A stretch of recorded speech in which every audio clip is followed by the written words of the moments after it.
Sejam bem-vindos a mais um episódio do Pode ADV, um podcast jurídico que vale a pena acompanhar. E hoje conto com a presença aqui do meu querido Dr. Ricardo Boaventura. Estamos aqui na véspera do Réveillon, aí o pós-natal, né, doutor? Agradeço muito a sua presença, por ter aceitado o convite para falar com a gente aqui hoje sobre um assunto interessantíssimo, que é a inteligência artificial. E muito obrigada por estar aqui, meu doutor.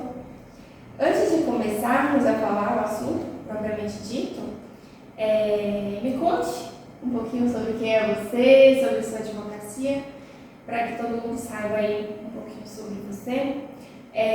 Quantos anos já atuando na advocacia? Há mais de 10 anos. Há mais de 10 anos. Isso. Sempre aqui em Barreiras? Você é natural daqui? Não, eu sou natural de Itagrava. Itamará. Vim para Barreiras em 2007. Então, já atuava lá? Não, formado aqui. Formou aqui. Eu vim para cá só para estudar. Entendi. E você atua na área? Trabalhista e empresarial. Sempre foi essa área? Ou... Sempre atuei nessa área. E o que foi que te fez atuar nessa área? Na verdade, foi uma oportunidade. Eu estagiei no escritório de advocacia desde o segundo semestre, onde eu não conhecia nem o que era um processo, na minha época era físico. E na composição da sociedade do escritório em que eu estagiava, eu percebi um déficit na área trabalhista. Então, eu sabia que era ali que eu poderia me encaixar posterior me formar.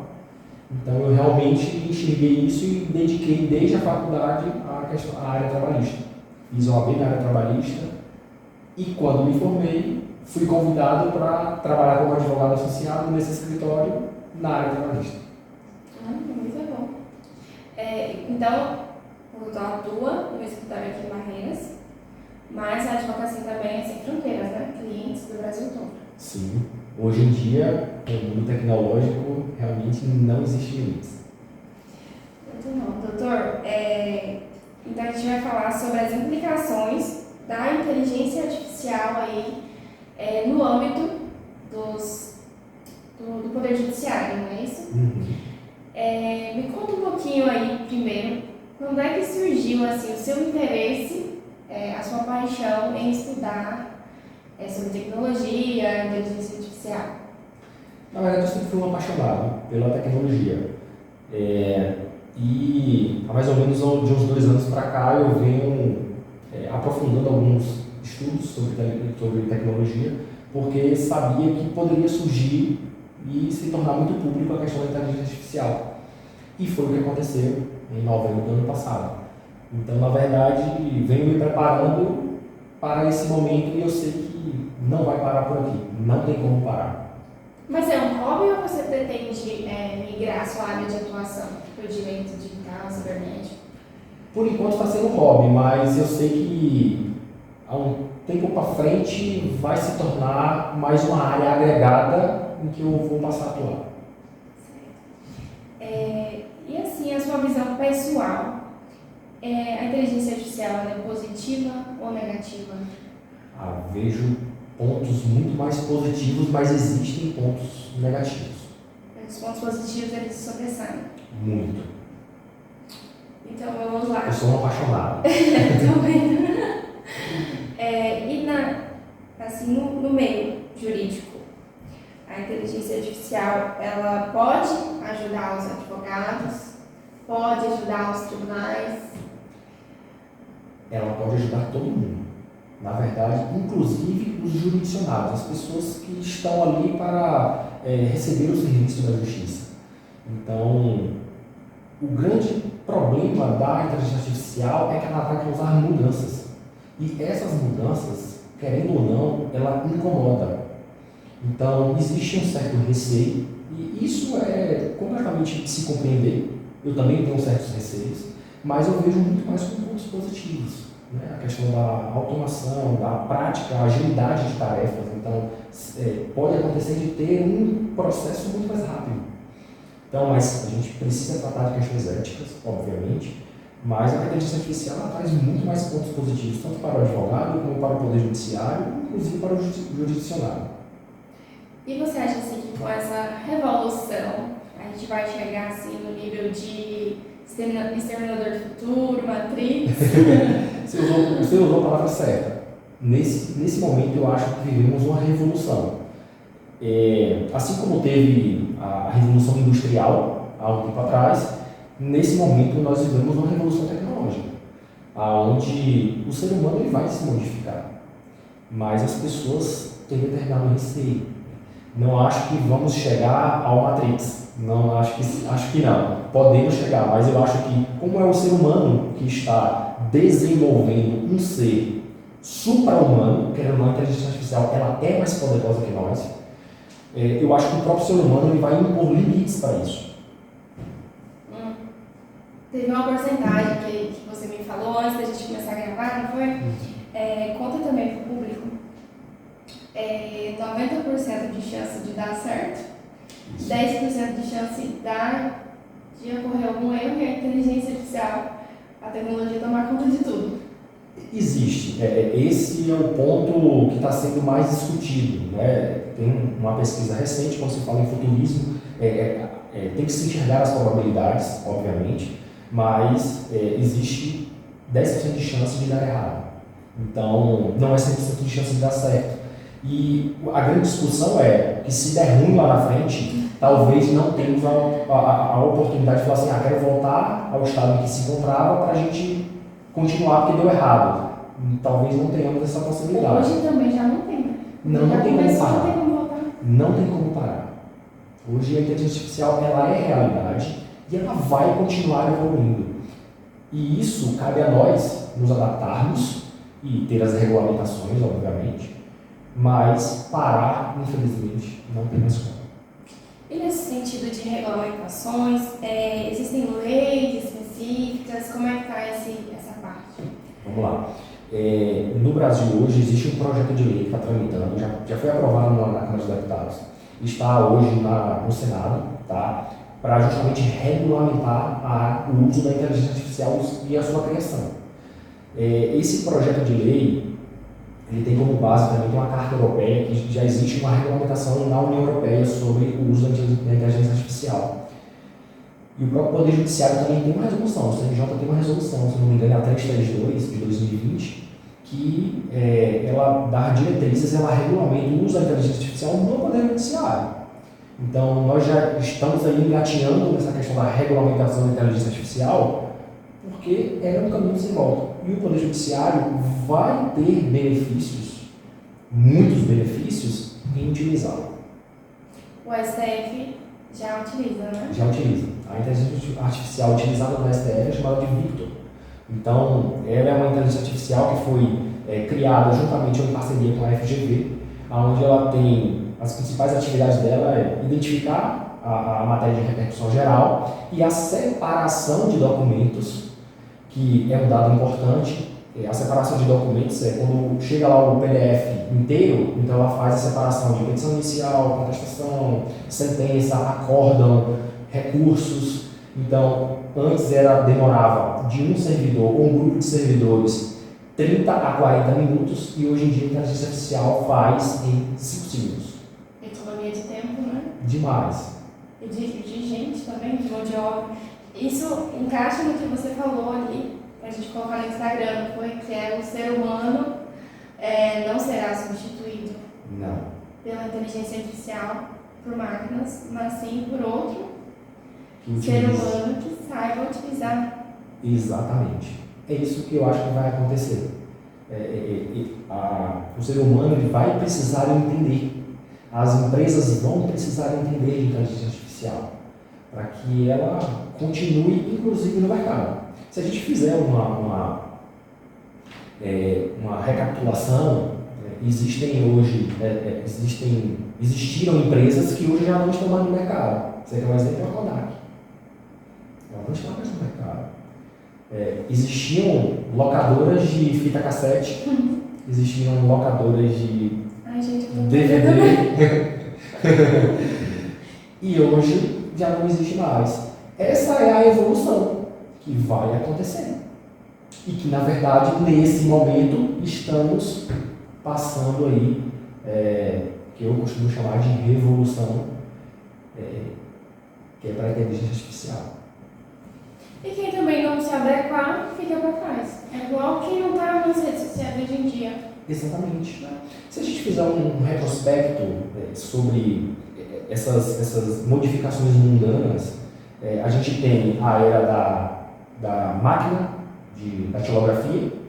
Inclusive, teve um webinário que foi uma pesquisa feita, teve o webinário e teve a pesquisa, que foi até feita por um órgão da própria FGV, coordenada pelo ministro Luiz Felipe Salomão, para saber quais tribunais tinham implementação e desenvolvimento de inteligência artificial. Pouquíssimos tribunais hoje trabalham sem inteligência artificial. Sem inteligência artificial. O TJ Bahia tem inteligência artificial, simples, mas tem. Então, o TST tem, o STJ tem. Então, se a gente fizer esse retrospecto, e até o ministro Dias Toffoli, nesse webinário, ele falou que na década de 1920 para 1930, houve um habeas corpus que foi questionado porque o acórdão foi datilografado, ele foi escrito. Então, o paciente recorreu informando que não havia comprovações de que o acórdão tinha sido escrito pelo desembargador. Mas, assim, o tribunal manteve, o acórdão não, desculpa, a sentença, que foi de primeiro grau. Então, o tribunal manteve, né, manteve a decisão, porque, na verdade, ficou comprovado que o juiz sabia do processo e que, na verdade, ele tinha assinado, então estava válido. Então, assim, esses questionamentos nós vamos encontrar daqui para frente. Então, me conte um pouco sobre esse evento de novembro para cá, que tem sido aí uma febre, né? Conte aí um pouquinho pra gente sobre o chat. Vamos lá, o ChatGPT é a febre atualmente, né? E o ChatGPT, ele é uma das formas de inteligência artificial, que é chamada de inteligência artificial generativa, ou seja, ele gera informações. Ele veio de novembro para cá, ele foi publicizado em novembro, foi lançado pela empresa OpenAI e a partir daí tem sido utilizado principalmente para geração de conteúdo. Alguns advogados já utilizam, juízes também. Recentemente teve até uma matéria que saiu que um juiz utilizou o ChatGPT para fazer uma sentença e, na verdade, ele inventou uma jurisprudência. Só que para você utilizar a inteligência artificial, você precisa entender dela. Então, se o ChatGPT ele é uma inteligência artificial generativa, ou seja, ele gera informações, ele é de contextualização. Então, se eu pedir uma jurisprudência para ele, ele vai criar uma. Ele não vai buscar. É diferente do Google. O Google é um buscador de informações. Então, ele só vai me indicar o que está realmente no mundo da internet. Mas o ChatGPT não. Ele cria informações. Então, ele contextualiza. E isso é muito bom. E não significa dizer que A ou B é preguiçoso para fazer o texto. Não é isso. Isso se chama profissionalização. Eu costumo falar que, desde o surgimento do ChatGPT, vai existir um divisor de águas. Já existe, na verdade, um divisor de águas entre o profissionalismo e o amadorismo. Porque o ChatGPT, ele cria textos de forma incrível.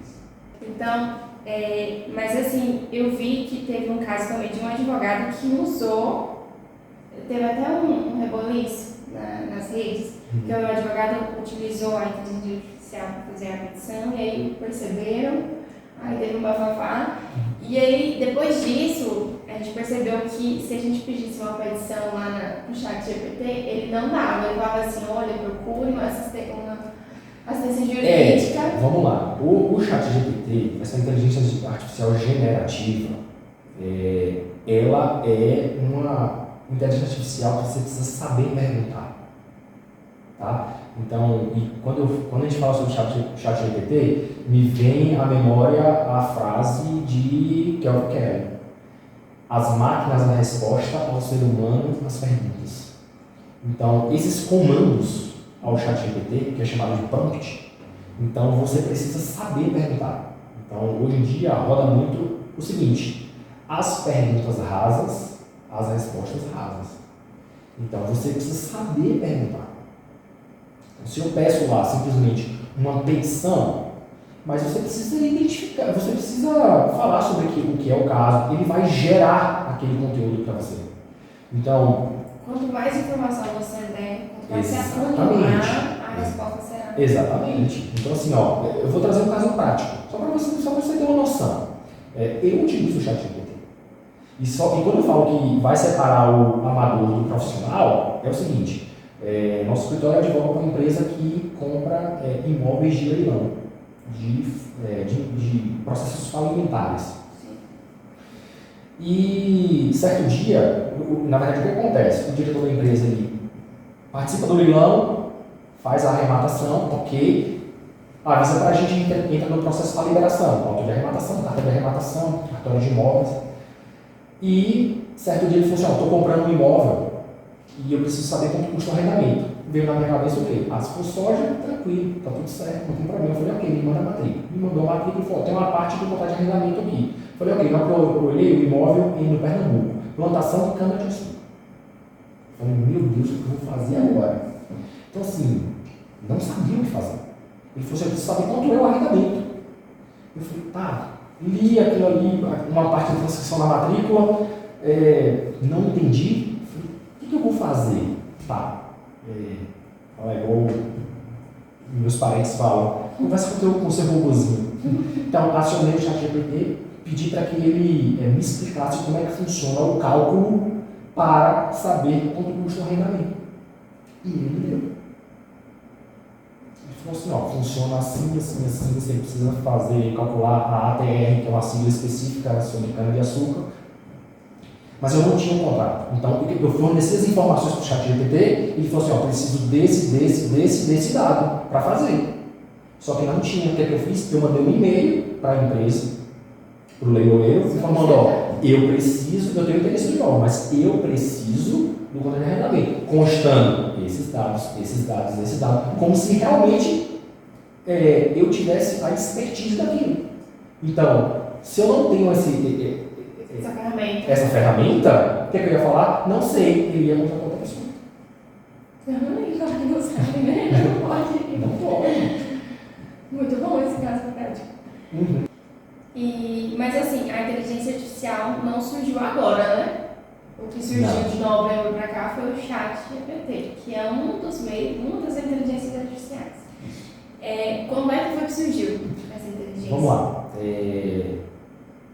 Na verdade, as raízes da inteligência artificial, ela surgiu ali entre 1940 e 1950, por um rapaz chamado Alan Turing. Então, ele era um matemático britânico, que na verdade ele fazia o seguinte questionamento: as máquinas podem pensar? Então, em 1940. Em 1940, exatamente. Então, a partir daí, passou a ter os estudos para ver se realmente as máquinas tinham essa capacidade. A partir daí não parou mais. Aí realmente veio o surgimento do termo inteligência artificial, provavelmente foi em 1956, por um americano chamado John McCarthy. Então ele utilizou esse termo porque a inteligência artificial, ela tem como conceito, na verdade, é um campo da ciência da computação, que tem como objetivo desenvolver sistemas e ferramentas para realizar tarefas que a inteligência humana possa realizar. Raciocínio, aprendizado, soluções de demandas. Então, o objetivo é esse. E daí surgem as formas, as diversas inteligências artificiais. A generativa, que é o ChatGPT, a gente tem a Machine Learning, que é uma forma de inteligência artificial, que é você processar vários dados e, na verdade, fazer com que esses dados ela reproduza como se humanos estivessem executando. Então, é um mundo. Isso daí. E, assim, existe a necessidade de se utilizar da inteligência artificial com maestria, ou qualquer pessoa, assim, sabendo usar o básico, já vai se sobressair sobre quem não utiliza de forma alguma? Atualmente, quem sabe o básico vai se sobressair. O ChatGPT, a inteligência artificial generativa, ela teve, se você me perguntar qual é a diferença de agora para alguns anos atrás, a diferença agora é que a generativa, através de uma interface que a OpenAI desenvolveu, é que agora todo mundo consegue utilizar. Mas se você souber minimamente fazer as perguntas certas, virão também as respostas certas. Então, antes a gente não tinha enciclopédias para pesquisar. Atualmente nós temos uma ferramenta que você pode ter no seu próprio smartphone. Então, o ChatGPT hoje é um acesso através de um site com login e senha. Então você acessa e você consegue criar imagens, você consegue criar livros, músicas, poesias. Então... E como é que a inteligência artificial adquire esses dados e como é que fica a questão ética? Boa pergunta. A inteligência artificial ela não funciona sem dados. Então, ela aprendeu esses dados, porque já tem inteligência artificial que aprende os dados. Um exemplo existe uma inteligência artificial chamada AlphaZero. É um jogador de xadrez. Ele já superou qualquer inteligência artificial e qualquer ser humano. O campeão mundial, ele ganha a qualquer momento. Então, ele foi criado justamente para... Criou a inteligência artificial e entregou as regras para ele. Ele aprendeu as jogadas, pasme, em 4 horas. Todas as possibilidades? Todas as possibilidades. Ele fez uma série de, se eu não me engano, milhões de combinações de jogada.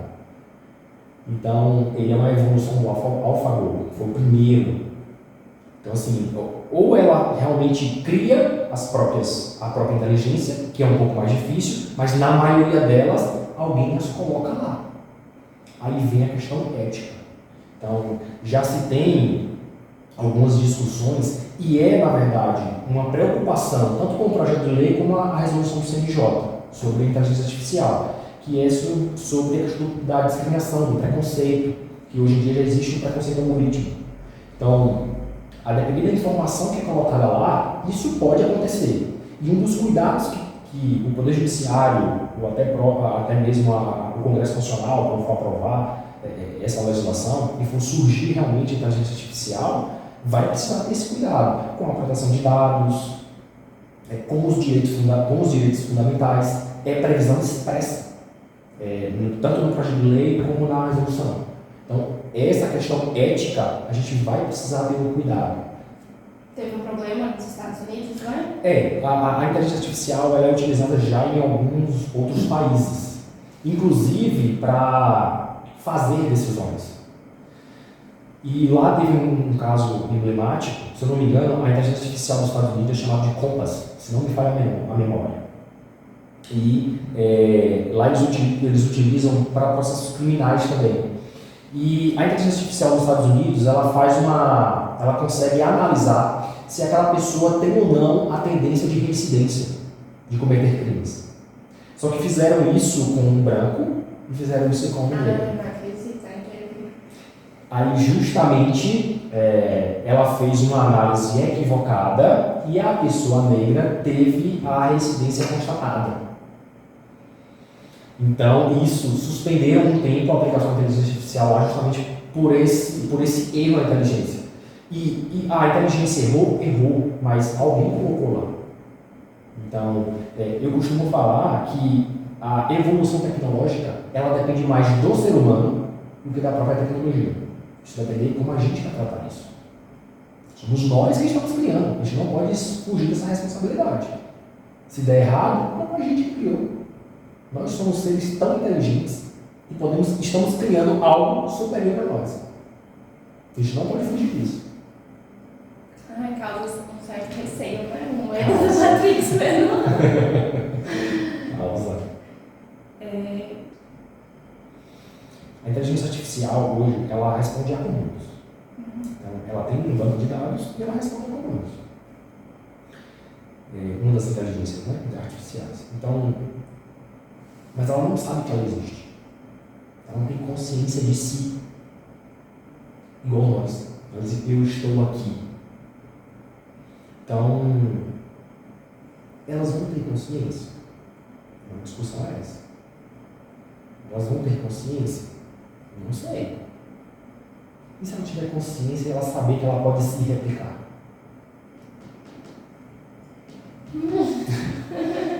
Então, é uma discussão que gera preocupação, muita preocupação, mas, inicialmente, ela voltada ao Poder Judiciário, pelas inteligências artificiais que eu vi na pesquisa, que já estão em andamento nos tribunais, ela tem o maior objetivo de agilizar, de automação. Então, selecionar documentos, selecionar jurisprudências. Então, isso, o surgimento, a seleção da jurisprudência é interessante porque hoje a gente, para pesquisar jurisprudência, hoje o site mais conhecido existe aí no Brasil, mas é difícil de falar assim, hoje, a não ser simulado, ou no TST, como tem orientações jurisprudenciais, se o assunto não está simulado, você não tem como saber, esse assunto é majoritário, esse é minoritário. Você, na verdade, pesquisa jurisprudências e você encontra mais e fala, esse aqui é majoritário. Então, a inteligência artificial pode acabar com isso, esse trabalho. Fala assim, sobre esse assunto, ele vai te trazer qual é a... E me diz uma coisa, qual é a possibilidade dessas informações repassadas pela inteligência artificial de estarem incorretas? Como, por exemplo, no caso do magistrado que foi criado uma jurisprudência, como é que o magistrado saberia, entendeu? Tem algo que possa regrar isso? Eu digo não é regrar. Nesse caso aí da utilização do ChatGPT para fazer a decisão da sentença, é porque, na verdade, quem operou o ChatGPT não o conhecia. Então, na verdade, aí entra na questão de conhecer, como perguntar. Isso, de conhecer a inteligência artificial. Ela é para aquilo? Vou dar outro exemplo prático. Recentemente eu estava fazendo um contrato de incorporação imobiliária e eu queria escrever uma cláusula sobre seguro. Para o meu cliente era interessante. Eu escrevi a cláusula. Só que eu lia, eu sentia que faltava alguma coisa. Não vinha na minha cabeça. Eu parei, pensei, tomei água. Não está legal, não preciso fazer. Eu falei, já sei o que eu faço. Fui no ChatGPT e coloquei, expliquei a situação, tem que saber fazer a pergunta certa, e a cláusula apareceu para mim. E com um ponto que eu não tinha imaginado. Aí você falou assim, Ricardo, mas aí não foi você que fez, ok, mas eu tenho uma ferramenta que me ajuda. E as pessoas hoje em dia têm vergonha de falar isso. E você usa assim no último caso ou você usa sempre? Não, ou você procura raciocinar primeiro sozinho e depois, igual você fez nesse caso aí? Não, eu preciso. A gente costuma falar o seguinte: para você utilizar a inteligência artificial, ninguém entende mais do que você está fazendo, na verdade. Então, eu não posso fazer uma pergunta de medicina, quem entende mais da pergunta é o próprio médico. Mesmo que eu queira fazer a pergunta, eu vou fazer a pergunta da forma errada. Então, para eu colocar aquilo, para que o ChatGPT me dê essa resposta, eu preciso me entender do assunto. E quando eu comecei a conversar com alguns colegas sobre isso, eu falei, faça o teste. Aí a resposta vinha assim, o feedback, né, do advogado colega. Mas eu perguntei lá, mas veio o que eu já sabia. Eu falei, mas você perguntou, na verdade, o que você já sabia. Você não perguntou algo que pudesse vir algo diferente. Então, essa forma de, se vier algo errado, veio, em algumas situações, algo errado, porque você perguntou errado. Na minha opinião, é isso. Existem hoje constatações de que algumas informações elas vieram equivocadas. Ok, pode existir essa questão da informação equivocada, mas eu acredito que a inteligência artificial só vai errar uma vez sobre aquele assunto, porque ela é limitada. Então, toda vez que eu utilizo o ChatGPT, depois é a orientação de que você marque se a resposta está satisfeita ou não, porque aquela ali alimenta. Então, você perguntou dessa forma, veio, está certa a resposta, ok, gostei. Se você marca o joinha lá, aquilo alimenta a inteligência artificial sobre aquele assunto. Então, imagine o tanto de pessoas. O ChatGPT, para você ter noção, se eu não me engano, em uma semana ele teve 100 milhões de usuários. No Instagram conseguiu isso. Então, hoje em dia, o ChatGPT ele está com a assinatura paga, ele está em fila de espera, porque ele estava atrapalhando o software. Estava travando. Muita gente que usa. Muita gente. Então, se você fizer a pergunta correta, e você precisa entender do assunto. Não é que eu chego lá e falo assim, eu quero um contrato de aluguel. Ele vai me dar 3 cláusulas. Ele vai me dar 3 cláusulas. Agora, o que é que na verdade eu utilizo? Na verdade, eu faço o contrato. Só que quando eu vejo que tem um ponto no contrato que, eu acho que deveria melhorar isso aqui.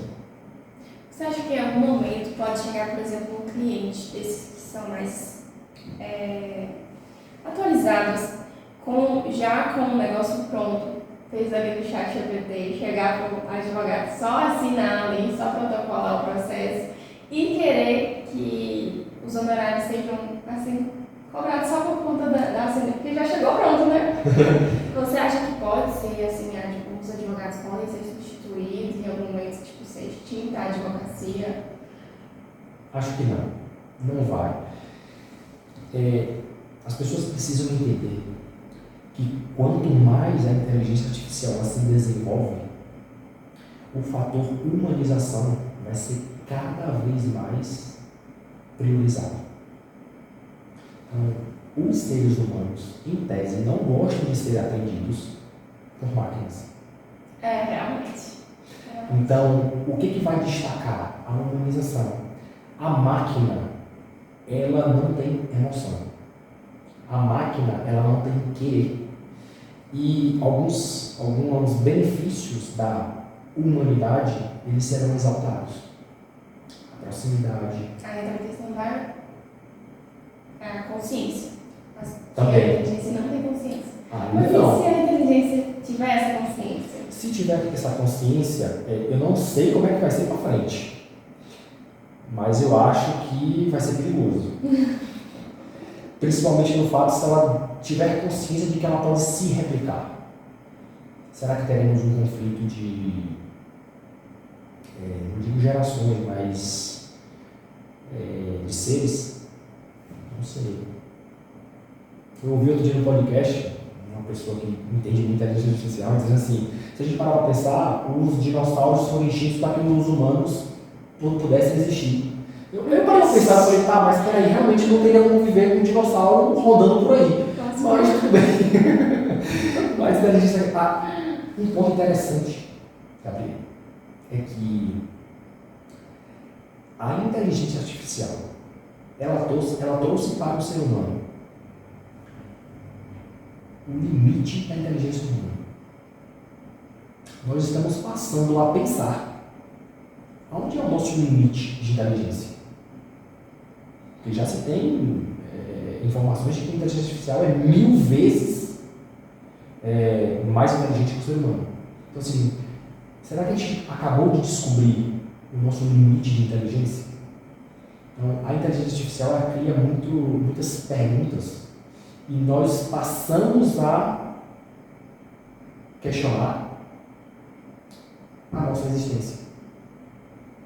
A gente já fica muito mais profundo o assunto, né? Exatamente. Então, a gente vai ter que aguardar as cenas dos próximos capítulos. Se estivermos vivos, estaremos, com fé. Vou botar fé nos 90%. Doutor, o assunto foi muito bom. Bate-papo muito interessante, muito legal. E aí a gente vai encerrar o episódio por aqui. Mas eu sempre deixo em aberto o convite para que retornem outras vezes, entendeu? quando surgir assim uma temática ou quando for aprovado o projeto, entendeu? A gente deixa o convite sempre em aberto para que volte e fale mais um pouco sobre esse assunto ou sobre outros, tá bom? E eu agradeço.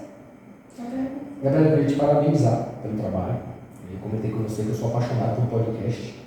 Eu acho que desde os primórdios as pessoas se reuniam ao lado de uma fogueira para contar histórias. E podcast é nada mais do que isso. As pessoas se reúnem para contar histórias. Eu realmente sou um apaixonado por isso. Parabéns pela iniciativa. Eu acho que todo mundo ganha com isso. Principalmente as pessoas que recebem as informações. Tá? Com certeza. Parabéns. Cada vez mais atualizados, né? Exatamente. Para mais episódios como este, inscreva-se em nosso canal e ative as notificações. Tenha um próspero ano novo.